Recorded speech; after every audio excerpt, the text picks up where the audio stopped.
Hello everyone, this is our market update video for Saturday, July 28th, Rocky Mount Farmers Market. Come on out, we'll be there from 8 until noon. As always, a lot of vendors stay until about 5 p.m., so check them out as well. Quick overview, we're going to have lettuce to bring. We'll have some bags of that, we'll have some beets, we'll also have some radish, and we will also have cucumbers. Might get lucky, we might have a few cherry tomatoes as well. So come on out and we'll see you there. Next we're going to go to this little garden walk through here to see what's going on. I just harvested this lettuce here so you can kind of see what it looks like after a harvest. I got ahead of myself before making a video and showing you what it looks like beforehand, but here's just a quick overview of what it looks like after we harvest. Have another bunch over here. Actually, we have some more lettuces that are growing through here that are starting to come up as well, and the lettuces over there, they're coming along pretty good. Looks like we'll probably be able to cut that stuff over there this coming week. Also have some beets coming up here. I believe these are the red ace beets if I remember correctly.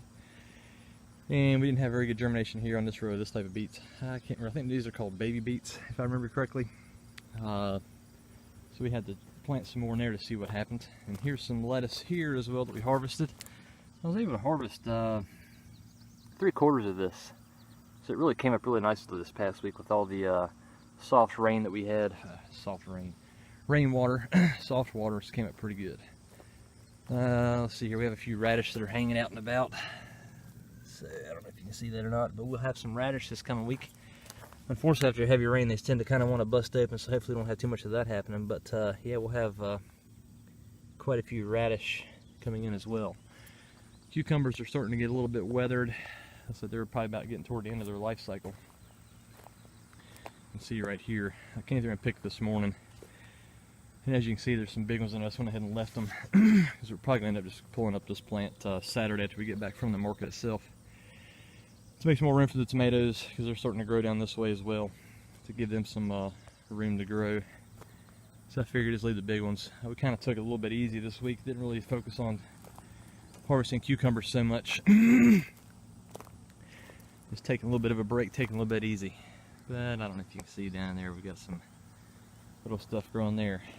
The butternut squash is coming along pretty nicely as well. They're kind of a little bit hard to see, but there's one right here coming along fairly nicely. Zucchini, they're not doing too great, but they're still putting out some produce. And the squash plants are doing pretty good as well. Let me step back out and kind of take a peek at how humongous these things have gotten. We set them on, you can watch our squash and cucumber planting video to show you how this stuff was laid out previously. But here's the line as far as the market garden and our personal garden, and you can see that they're starting to get directly, they're starting to grow off into the market garden. So I don't know what we'll do to rectify that situation. One last thing to take a peek at here, that is the peppers. We actually have a few peppers growing here. It's hard to believe. They're a little bitty, but we do have a few peppers coming up, which is pretty awesome as well. Yeah, let's see if we can find it. There's a watermelon in here somewhere as well. My mate and the kids love the watermelon, so there's one growing right there, the size of my hand.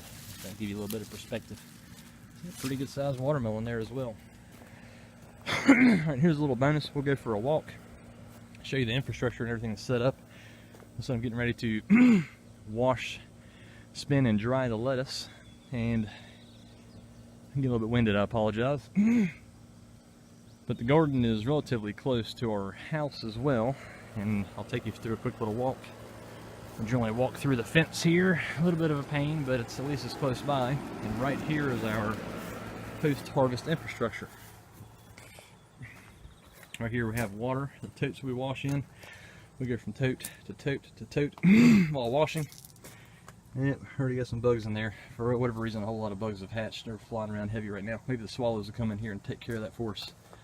Swallows actually live in our chimney and we love it. They're great for bug control. So today we're going to do 3 washes. Sometimes we do 2, just depends on how it goes. Today I feel it's best to do 3 washes. So we'll dip it here, dip it here, dip it here, and then we'll put it into the spinner here. And don't worry, it's only for farm use. Hasn't been used for years before we started using it for this. And every time before we use this, we give it a good rinse, wash it out real good before we even try and use it. That way there's nothing to worry about there. And then here's our drying station as well. We just lay out the lettuce here, turn the fans on, and let them do the finish drying any excess that comes out from the spinner there. From there, I'm going to try and keep the camera out here so that way you're not getting knee deep into everything. Then we walk over here this way over to the post-harvest, which is in our garage, and it works out quite nicely as far as like a day like today. The humidity is really high. We have the air conditioners going in there, that way the air can be drying out while we're packing this. This is where we do our post-harvest. So anyway, so y'all come on out and see us. We'll be there once again from 8 a.m. until noon on Saturday. So see y'all out there.